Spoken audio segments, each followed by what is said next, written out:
We interrupt regular programming for the following CBS 7 First Alert special report.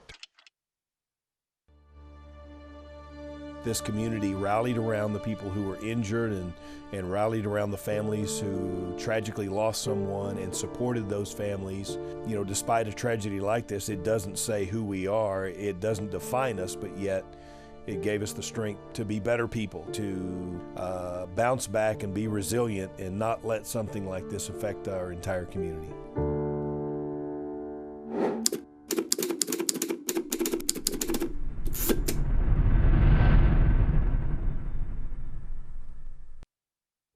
Good evening and thanks for joining us for this CBS 7 First Alert special. I'm Jay Hendricks. And I'm Matthew Alvarez. Today is a solemn anniversary for our West Texas community as we mark 2 years since a senseless mass shooting took the lives of 7 people and injured dozens more. Today, we pause to remember those who we've lost, those who've been affected, and those who were witness to the events of August 31st, 2019.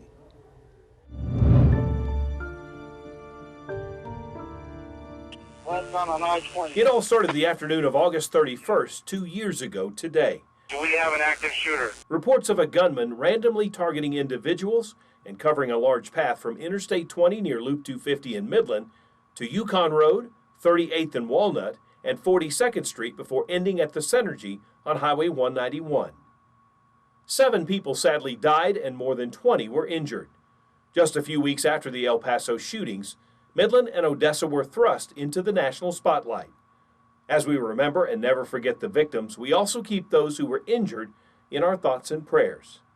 It's a day we won't soon forget, and as we look forward, we find a way to remember that day. We must always stay Permian Basin strong.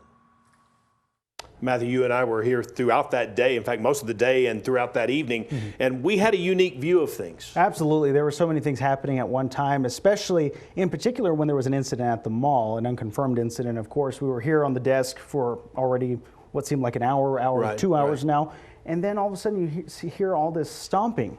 You know, not too far, as you know, we're in Music City Mall, huge windows right next to the studio here, and all of a sudden you see all these people running past the window and you hear stomping, shoes left behind in the hallway after that. Yeah, we didn't know what was going on, and of course we were asked to leave the set several times. In fact, a lot of the time we were actually not on camera, but you could at least hear us, and we tried to get you through what was going on. And just to think, I think in all the time that I've worked here, I never thought that those windows, you know, that something like that could even happen. Never, not even in our community. It was surreal. That whole day was surreal, especially that kind of situation here. Like you said, it shows that, you know, everyone can be vulnerable in those moments. Right. You know, if something's happening in the city and it spurs other things to happen as well. There was swift response from the Odessa Police Department as well when that happened. Obviously all clear. So it all turned out fine in the end, but you know, it just goes to show how things change so swiftly, especially in the news cycle of something like that happening so abruptly in our community. Well, thankfully it was just a threat here, and it was Absolutely. Not a situation. I know you and I went outside at one point, and there was you know, any kind of law enforcement you could think of, police, DPS, sheriff's department, you name it. They were all over that mall parking lot, and I think in that time we realized how severe this really was, because again, we're here on the desk trying to give you all information. We were trying to stay as calm as we could so that we could keep you up to date. It was already chaotic enough. You didn't need us to be chaotic. Absolutely, that's true. And you know, a lot of you also reached out with concern what was going on, and eventually we did manage to come back as well. You know, but just a chaotic scene for the newsroom, for our community in general. And you know, Jay, amid all of that chaos and confusion, 8 people unfortunately lost their lives that day, including the perpetrator, the victims ranging in age from 15 years old up to 57. On this second anniversary of this tragic event, we honor and remember those whose lives were lost. Mary Granados from Odessa. Cameron Brown from Brownwood. Rodolfo Arco from Odessa. Raul Garcia from El Paso. Joe Griffith from Odessa. Edwin Peregrino from Odessa. Layla Hernandez from Odessa. Out of all this tragedy come stories of triumph as we move forward. Now, I spoke with the family of little Anderson Davis, who the youngest person hurt on that fateful day. Here's what they had to say.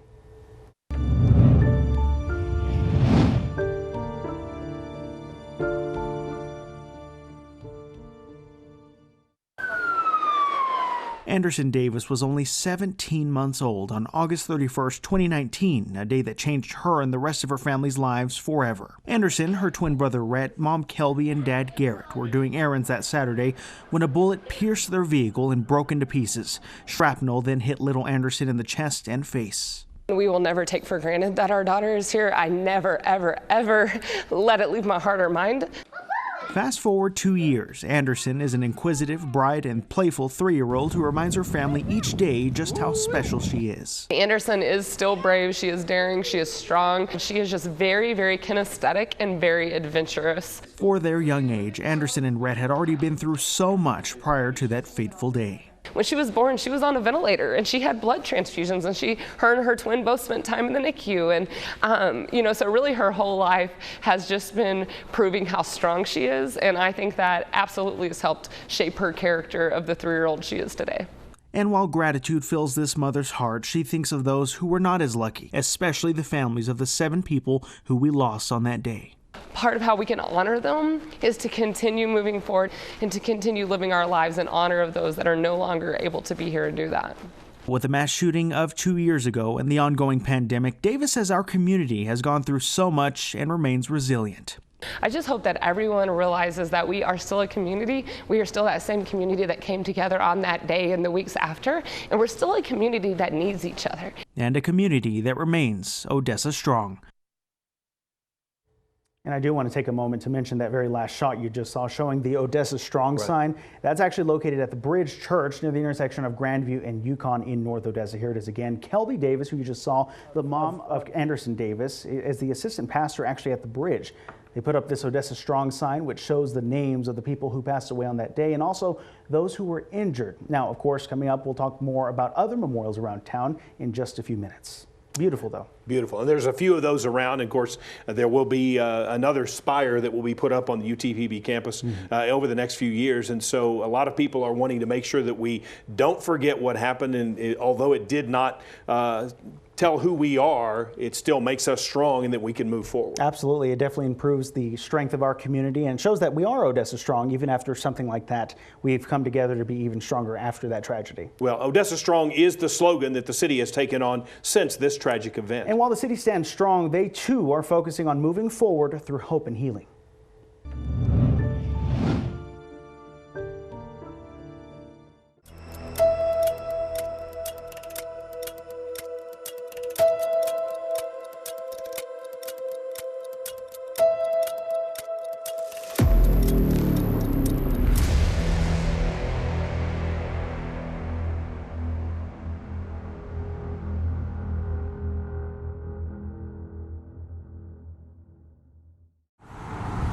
Lord God, you are attentive to the voice of our pleading. And Odessa Church has also made it its mission to promote hope in our sadness and healing, certainty in our doubt. There's a 28-foot cross next to St. Elizabeth and Seton Church in Odessa. Father Timothy Hyder was the associate pastor there at the time. The message? Odessa Strong.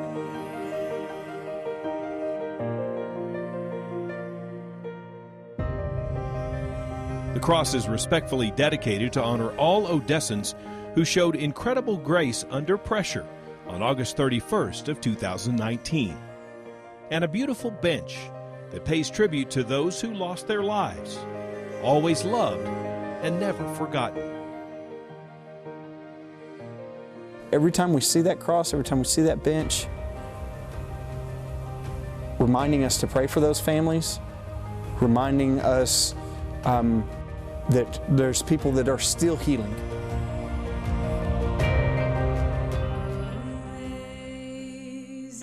In addition to those monuments that are already standing, a memorial paying tribute to victims of the shooting is set to be built on the University of Texas Permian Basin campus. Art has been a tool for healing for this entire last year in so many ways, virtually, in person, and it gives us the ability to express our feelings and also to see the expression of feelings in others. The memorial will have the names of 7 people who were killed as well as quotes from them and their families. Odessa Arts Executive Director Randy Ham says the memorial is meant for all who were touched by the tragedy. Most of us feel like our entire community was victimized by this. So even if you weren't personally engaged with the loss of someone, we were all victimized, and it's important to be able to go somewhere and stop and think about it. The memorial is expected to be unveiled in 2023.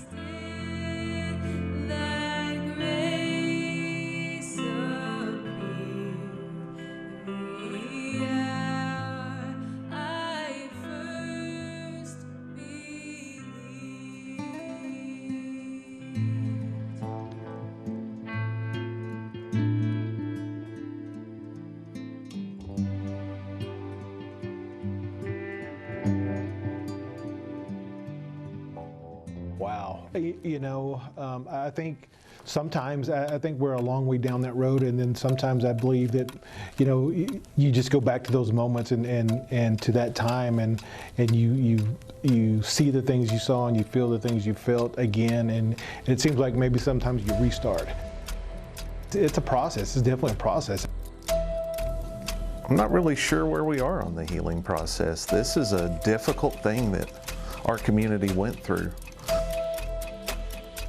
I think for us to move forward and heal, it's very important that we remember those that were taken from us. So God says to forgive your enemies. And when you do, you overcome that evil with good. It maybe eases the mind a little bit.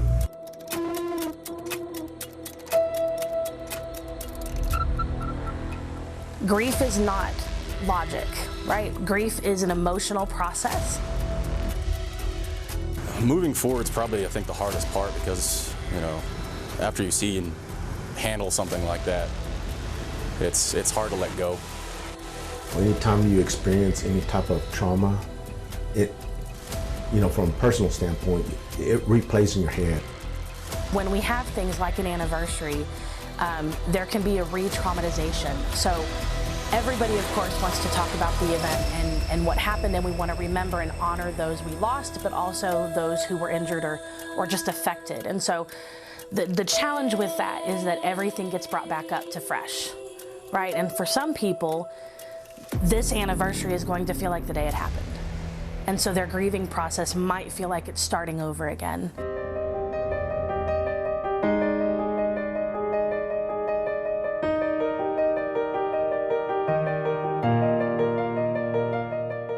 We can remember, we don't have to forget, but to know that that event doesn't define who we are as a community. We're better than that event, and I think the citizens have done an excellent job. I mean, we have such a supportive community for their first responders.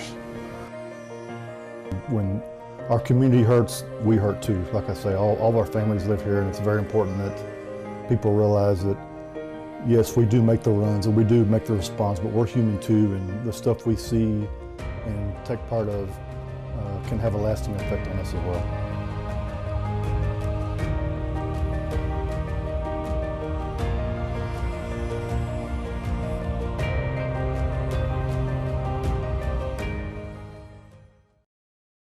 This is our Real-Time Intelligence Center video wall. Our first responders have gotten some new state-of-the-art technology. Lieutenant Caleb Lacey says the equipment is meant to better protect our community in the event the worst should happen again. Close down that information gap between the time a citizen calls to the time the dispatcher gives that information to an officer. It helps out tremendously. Now we would absolutely be able to track those vehicles better and be able to hone in on them a lot quicker.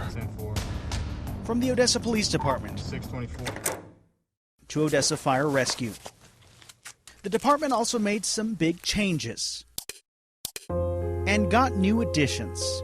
After August 31st, we wanted to make sure that every firefighter on every fire engine had them also. This front plate right here is designed to protect the vital organs, your heart. A couple of years since, we now finally just have a ballistic helmet and tactical vest for everybody on every fire engine and every paramedic or EMT on the ambulance also. Doing anything else, make sure you got this stuff ready, fitted. We prepare for the worst and hope for the best. Tear these apart when y'all get back. Understand where the adjustment straps are. What we train for is the integration between PD and fire. We're always going to be prepared and we're always going to make it work. We've just got to make sure that we give our guys all the tools, all the reps to make sure that we take care of the community the best that we can. Odessa Fire Rescue Training Chief Martin Moya says that is critical. We train together, that way we understand not only the unified command system to where we can all communicate with each other, but we also train with the Rescue Task Force. That Rescue Task Force ideally is a team of 6. We try to have at least 4 law enforcement officers and 2 paramedics to go in and tend to the patients and get them out as soon as they can.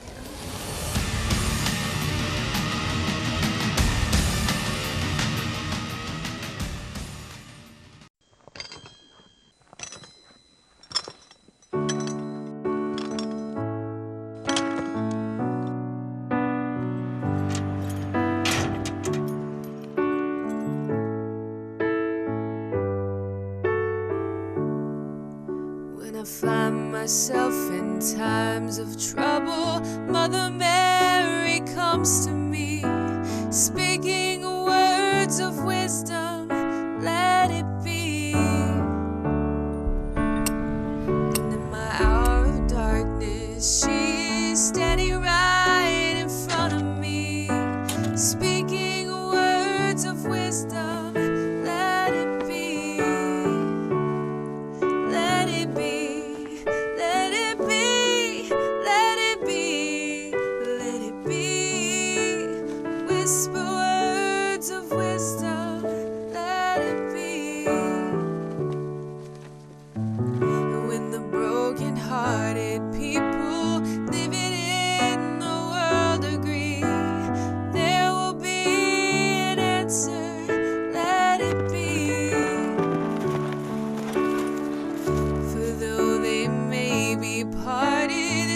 Chance that they will see, there will be an answer. Let it be. Let it be. Let it be. Let it be. Let it be. There will be an answer. Let it be. Let it be. Let it be. Let it be. Whisper words of wisdom, let it be.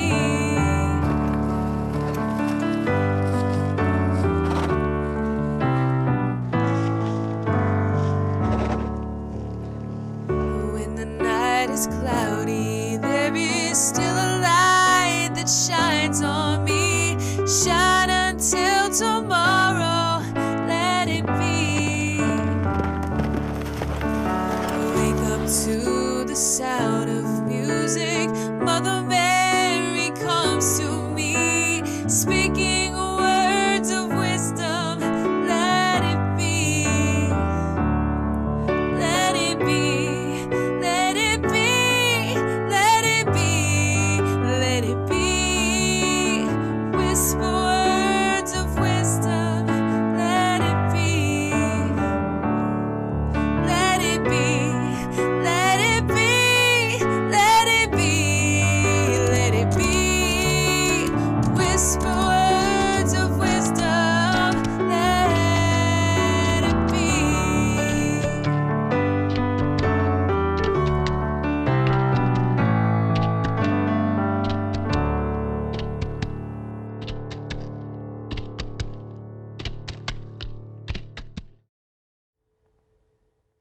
honor those who died in this tragedy, the Odessa Chamber of Commerce has once again placed flags for the victims in Memorial Park. Those flags will remain in the park all this week. 7 of those flags bear the names of the 7 people killed in the shooting. The memorial can be easily seen from your car along 42nd Street, but chamber organizers hope that people will actually come walk the bridge to see each and every name. Just take the next week to come out to Memorial Park, walk through here, know what these yellow flags stand for. You know, take a moment to think of what these families have gone through, and, you know, take a moment to reach out to your own family. So true. Earls also added that she is so proud of the way the community rallied together after the shooting. The Chamber and other organizations raised, by the way, $1.3 million to help the families who've lost loved ones. And there's also a memorial at the post office. One of the victims was a letter carrier. This memorial in honor of 29-year-old postal worker Mary Granados and the other 6 innocent victims who were killed during the mass shooting. This memorial is located outside of the post office on 52nd Street in Odessa. Absolutely. Beautiful, beautiful tribute there, too. Something positive that has come from all of this is Layla's Law. It's legislation designed to save lives during a mass shooting, and it goes into effect tomorrow, September 1st. CBS 7's Shane Battis met with Representative Brooks Landgraf to talk about how he partnered with the mother of the shooting's youngest victim to make this law a reality.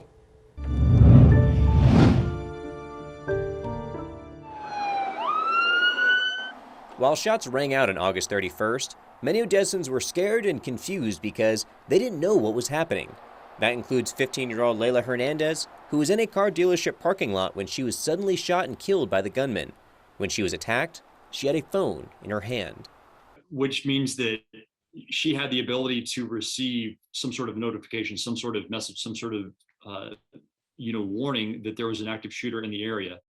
Hours after Layla and 6 others were killed, West Texans came together to find a way to warn everyone instantly during an emergency.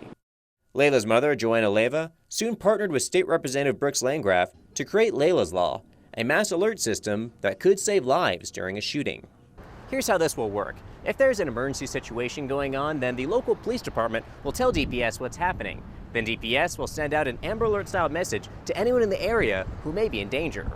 I believe if there was an alarm set up and we had that alert saying there was an active shooter, we would not be there while looking at the vehicles. Leyva gave an impassioned speech to House committee members advocating for the bill, and soon it was signed into law. Landgraf says he's proud that West Texans were able to come together after this tragedy to make a positive change, although he hopes it won't be needed. I hope it's something that we never actually have to activate in Texas, but I do take some comfort in knowing that it's there should the need arise. And DPS is still putting on the finishing touches on the alert technology, and they're going to activate that program as soon as possible. Now, this concept may actually reach even further than Texas. Landgraf says he's working with a few other states that may create their own alert system, much like this one. For CBS 7, I'm Shane Battis. A tragic event like this can certainly take a toll emotionally, but there is help. We're actually joined now by Christy Edwards with Centers for Children and Families. Christy, thank you so much for joining us. I'm happy to. All right, Christy, first off, what should we expect on this, the 2nd anniversary? Well, I think that what we're telling everybody right now is we don't really know what to expect, but to kind of prepare yourself for almost anything. So if you were directly involved in the event, which that means that you know someone or that you were, saw the shooting take place, or you were in a place where something was happening, there's a good chance that the memories that this will invoke will take you right back and make you feel like you're living it all again. If you were just connected, that you knew someone, or you watched the news coverage as it happened, there's a good chance that the same thing may occur for you. So those memories are going to be very robust in your mind. So expect that there's going to be news articles, television coverage like what we're doing right now, signs, flags, and just other activities that we want to memorialize the event. So it'll be difficult not to have it brought to your attention. So many of us have seen people that were involved, driven by places that were involved where the trauma happened. And we might have even experienced the anniversary last year if we allowed ourselves when it was pretty new. All of those experiences can and most likely will trigger or re-trigger an emotional response. And Christy, with that in mind, is it possible to avoid those triggers? Unfortunately, it's not. So triggers are all around us, and it may not take much for a trigger to cause those intrusive thoughts and memories about the event. So the triggers can be sight, sounds, smells, or just thoughts. The main trigger that we're having right now is it's the anniversary date that's upon us. But there's always ways to handle and cope with those triggers. You know, oftentimes we talk about deep breathing exercises, journaling, kind of getting those thoughts out of your head and down on paper. Utilizing grounding techniques. You know, once again, it's like being aware of your surroundings. Using mindfulness exercises about, you know, what am I seeing? What am I smelling? What am I tasting right now? You can also use yoga and any kind of exercise, and always accept help from your support system. The more strategies you have available, the better off you'll be in managing your triggers. And finally, as we're running out of time, when should someone ask for help? So whenever you're having trouble functioning at home or at work, suffering some severe fear, anxiety, or depression, if you're unable to form close, satisfying relationships, if you're experiencing those terrifying memories, nightmares, or flashbacks, you need to reach out for help. You don't want to avoid life because you're afraid to feel those feelings. All right. Well, as always, we appreciate your time. If you need help, reach out to centers. They can help you. We appreciate that, Christy. Thank you. Yes, Thank you, Jay Chris. and Matthew. Thank you, and thank you so much for spending time with us as we remember and honor those lost and affected by the August 31st, 2019 tragedy. We want to give a special thanks to our first responders and medical personnel who answered the call of duty that day and continue to do so during this pandemic. And as we look back on this day, we will continue to stay Odessa strong and keep moving forward. Thank you for watching.